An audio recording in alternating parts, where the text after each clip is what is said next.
Good morning, little hoes. My name is Kristen, and welcome back to my channel. So hopefully the title of today's video wasn't too misleading. It's not going to be a video about plants in like the Regency period, although that would be kind of a fun video. It's going to be about plant prejudices. And the dictionary defines prejudice as a preconceived opinion that is not based on reason or actual experience. So I thought I would wordplay with Pride and Prejudice, of course, and ask, what plants do you have some preconceived notion on and haven't grown because of it? Is it because you think it's particularly difficult, it's bug prone, you just don't like the looks of it, even though it might be a very easy or good plant to grow? What is the reason that has kept you from growing it? Since this is Pride and Prejudice themed, I will be drinking out of my fancy cup. It tastes all the sweeter too because someone that done me wrong gave this to me as a gift. And I know it hasn't been tainted with arsenic because boyfriend took a shot of vodka using this teacup. I wish I had a bonnet to wear during this to go with the theme, but I do not have my bonnet anymore. And yes, fun fact, as a child, my mother would make me wear a bonnet to protect my delicate ears when I was going on walks and such. That was a very scarring event that has lasted me well into my 30s. I remember when my dad and I took walks, I would whine so thoroughly that he would let me take the bonnet off when out of eyesight of my mother, and then put it back on as we rounded the corner back home. I know what you're thinking, guys. Kristen, did you grow up in the 1790s? No, my friends, 1990s. So one of my top plant prejudices is probably going to be peace lilies. And yes, I have grown a silver streak spathiphyllum before, and it promptly died. But I'm talking a little bit more of the regular green-leafed forms. There's something about them, they don't do much for me. They're kind of plain Janes. Also, from what I've seen, they're incredibly dramatic, and there is very little leeway between being slightly dry and wilting tremendously. And I've observed it with the plants at work. Maybe I would give another go to the silver streak at some point, because it's a little bit more interesting. But that's a plant prejudice I don't really necessarily care to investigate and try and remedy. Burrow's tail, the powdery blue succulent that is glorious and looks amazing, very easy to take care of. I know, because we have some at work and a big beautiful specimen of it. It annoys the crap out of me because every time you accidentally brush up against it, it will drop a million little foliage bits that rattle everywhere, sprout everywhere, and for that reason, I will not grow it. It's, I hate to say it's a messy plant. I really hate it when people say that, and I feel I feel like it's just like, well, plants are messy, so are people. But that is definitely one that I just don't think I will ever grow because of it. And I like to move plants around, and I frequently just, go through my plants, water, pick at the foliage, any bits of, bugs on the foliage. I just see that just coating my entire floor with a layer of little succulent bits. And the floor is already coated with a layer of dirt from the cats knocking plants over. Let's not make this a propagation floor. Dracaena. A lot of like the dragon tree type. They are kind of boring, I guess. I mean, they get kind of interesting when they're older and kind of flop and get all Dr. Seussy. But they just, again, don't do much for me. Would I ever consider growing it?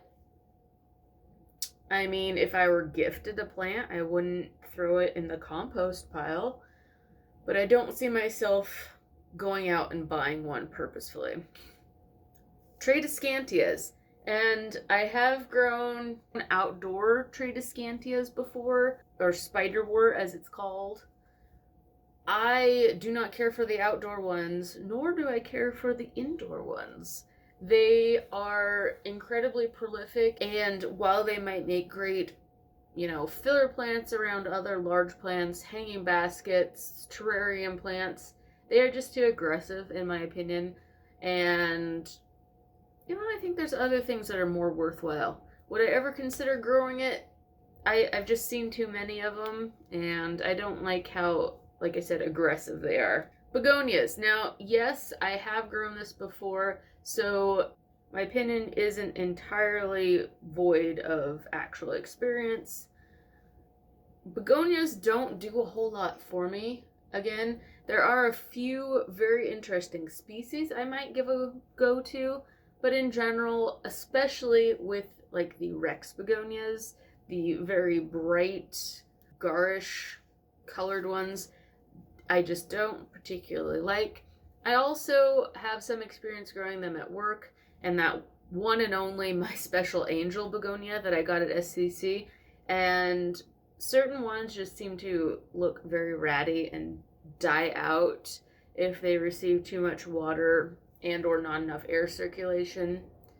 So yeah, I would perhaps give a try to some of the either larger specimens like luxurians, I believe it is, but maybe some of the interesting little species. Some of the ferny leaf species are kind of cool, but in general, again, that's gonna be a no for me, dog. Ivies.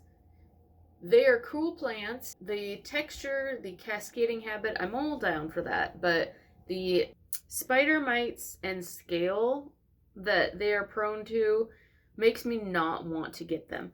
Look who it is! It's Miss Featherbottom!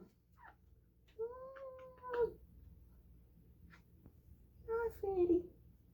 Ivy doesn't do much for me. I feel like there's easier plants to grow that have that cascading or climbing habit. And with ivy, and I think anyone that's grown an ivy can attest, you don't want to let it dry out because it makes it incredibly prone to get spider mites. And once you have an ivy with spider mites, it's very difficult to get rid of it, especially if it's a large one. Would I ever try growing ivy? Maybe. If I had a specific situation that I thought it would do well in, maybe. Maybe. Fritonia and polka dot, and I'll just lump this all into one. They're interesting looking, but a pain to grow. And that's probably one of the easiest plants to kill in the greenhouse at work. They do need quite a bit of humidity, and they dry out pretty readily. And once they do dry out, it's hard to recover them. So I think there's other hardier, more worthwhile plants. Cats are fighting, sorry, don't worry about it. Worthwhile plants to grow. They're cool, but I'd rather just look at them in the greenhouse and let somebody else buy them and take them home. So next, grape ivy or cissus. Again, it doesn't do much for me. I don't think it's a particularly interesting plant. Yes, it's very hardy, very easy to grow, and it certainly serves a purpose. But again, I feel like there's other cascading plants that are a little bit more interesting. Would I ever grow it? Maybe. Again, like with the Dracaena, if I were gifted a plant, I wouldn't throw it out. I would give it a try, but I would not buy one myself. For myself. Bonsai in general. I have a little bit of experience with bonsai, but not too much. I don't feel that growing them indoors is long-term very sustainable, just because a lot of varieties of bonsai are more outdoor plants, trees, shrubs that do better with some cold temperatures. So that's like a lot of the conifers, zelkova, azaleas also We've gotten in a few shipments of, azaleas, and they really do need some cold temperatures for a number of months to do well. You can grow them on a cool windowsill, but I still feel that long term, they're just not something that's very conducive to indoor growing. Of course, like your ficus and Aurelia type bonsais will do well. They have proven themselves to do well indoors, but half the bonsai, I just don't think that they're worth growing. So that is going to be my plants and prejudice. I would love to know your guys' plant prejudices and why you will not grow certain plants. Is it because you're just not a fan of the way they look?